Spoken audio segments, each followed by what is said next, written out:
Why were these guitarists, who helped shape the sound of rock, never famous? Some of them played on the most iconic songs of the 70s and 80s. You've heard their solos 100 times, but their names were never in the spotlight. No magazine covers, no Hall of Fame, just the music.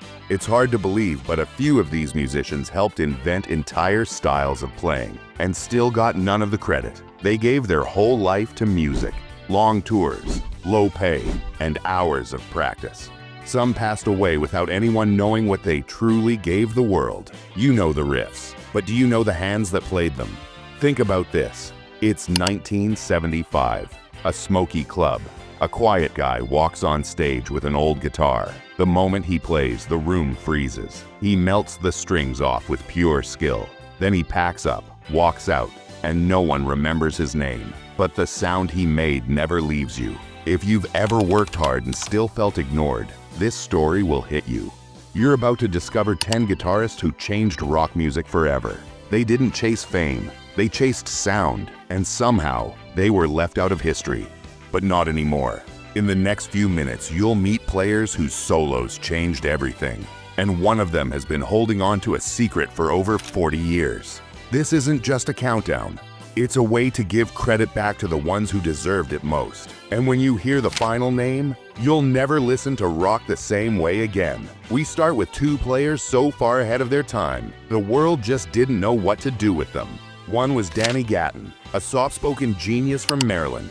They called him the world's greatest unknown guitarist. His style, a wild mix of country, blues, rock, and jazz, all blended into what he called redneck jazz. He could outplay almost anyone, but he never fit into the music industry's box. Too country for jazz, too jazzy for country. He built custom tech into his own Telecaster, yet never became a star. Despite his talent, he battled depression and took his life in 1994. Across the ocean, there was Jan Akkerman, a Dutch guitar legend. In the 1970s, he led the band Focus, known for the hit Hocus Pocus. But Jan didn't just shred. He mixed classical, jazz, and rock in ways that confused US radio. One day he'd play like a metalhead, the next like a concert violinist. Labels couldn't market that. Even though critics praised him, the mainstream passed him by. They were like authors who wrote in 5 languages only to be told to pick one.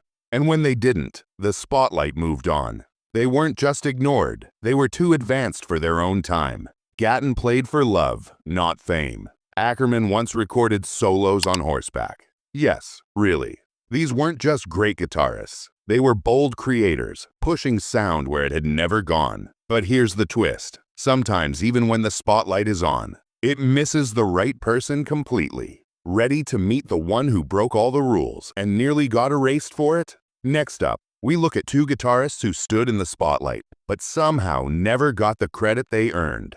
Rick Emmett was the heart of the band Triumph in the late 70s and early 80s. He didn't just shred. He blended classical, jazz, and metal, sometimes in the same song. While big rock bands focused on loud riffs, Rick brought advanced harmony and fingerstyle guitar into the world of arena rock. His solos were beautiful and complex, but Triumph never became a global name like Rush or Van Halen. Rick's talent was clear, but the spotlight never quite found him. Then there's Alvin Lee, the British blues rock master. In 1969, he walked onto the Woodstock stage and played one of the fastest solos the world had ever heard. 500,000 people saw it live. The film made it legendary. They called him the fastest guitarist alive. But as the years passed, so did his fame. Today, many fans know the Woodstock moment, but not the man behind it. These guys were like Olympic gold medalists who never got their faces on cereal boxes. Too skilled for pop. Too different to copy. They didn't quit. They didn't fail. They were just overlooked. Right there on the stage, playing their hearts out while others got the headlines. They weren't forgotten. They were left out. And it raises the question, what if the real problem wasn't the guitarist at all? What if it was the lead singer stealing all the attention? Now let's talk about 2 guitarists who helped shape legendary music, but were pushed into the background by bigger names. In 1971, Martin Barre recorded the powerful solo for Aqualung. It's still considered one of the top prog rock solos of all time. But ask most people who played it, they'll name Ian Anderson, the frontman of Jethro Tull, not Barre. Then there's Mick Ronson, the man behind the guitar on David Bowie's Ziggy Stardust era. From 1972 to 1974, Ronson built the entire sound of glam rock. The solos, the string parts, even some vocal harmonies. Bowie became a star. Ronson? He became a footnote. Both of these artists were crucial to the success of their bands. But while the singers became stars, the guitarists became background players in their own stories. It's like someone building a castle from the ground up, only for the tour guide to point at the wallpaper. Ronson didn't just play. He arranged, produced, and shaped entire albums. Bowie brought emotion and fire to songs that would have been flat without him. But they were always called supporting players, never legends. They weren't lacking talent. They were denied legacy. So what happens when someone finally gets the spotlight, when the stage is theirs at last? But something still takes it all away. He was just 24 when he joined one of the biggest rock bands in the world. Tommy Bolin became the new guitarist for Deep Purple in 1975, stepping into the shoes of Ritchie Blackmore, a rock legend. A year later, Bolin was dead.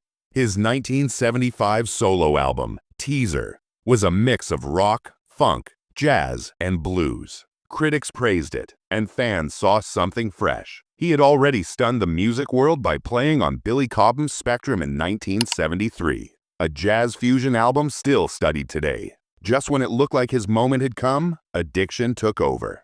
During a tour in December 1976, Bolin overdosed and died in his hotel room. Bolin's story isn't about failure, it's about timing. He was getting better with each record. He had ideas that could have changed rock in the late 70s and beyond. It's like watching a rocket launch only to explode just before reaching space. He wasn't rejected by the industry. In fact, the industry wanted him, but the same world that put him on stage also pushed him toward the edge. Parties, pressure, drugs, it all caught up fast. His name isn't mentioned often, but those who know guitar history still whisper, what if Bolin had lived just 5 more years? He didn't fade away. He burned too fast. So now we ask, what about the guitar heroes who survived, but chose to walk away from the spotlight? Some guitarists survived the fame. Some stayed true to their sound, but even then they were quietly erased from rock history.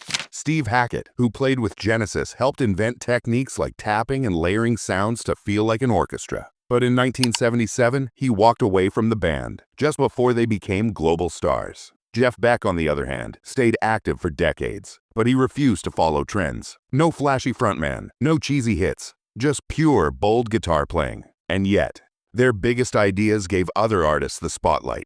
Hackett was tapping strings years before Eddie Van Halen. Listen to The Musical Box from 1971.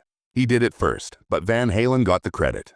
Beck's album Blow by Blow came out in 1975 and changed what a guitar album could sound like. But it didn't top charts. It just quietly shaped the future of instrumental rock. It's like two inventors who made tools everyone uses, but no one knows their names. They didn't fail. They just didn't chase fame. While louder voices took over, Hackett and Beck chose the quiet path. Their story isn't about being forgotten. It's about not being noticed on purpose, and what history misses when it only celebrates volume. But now, let's talk about someone different. What happens when a guitarist has the skill, the fame, the band, and the moment, and still ends up forgotten? Gary Moore had it all: emotion, skill, and a style that could switch from blues to metal without missing a beat. He was huge in Europe, but in the US most never heard his name. Why? Because in the 80s, American radio didn't think blues could sell. The truth: fame isn't fair. It's filtered, and Gary didn't fit the mold. Listen to Still Got the Blues, 1990. Every note tells a story of pain, passion, and power. You knew Clapton, you knew Slash, but Moore, he could have outplayed them both if he was forgotten.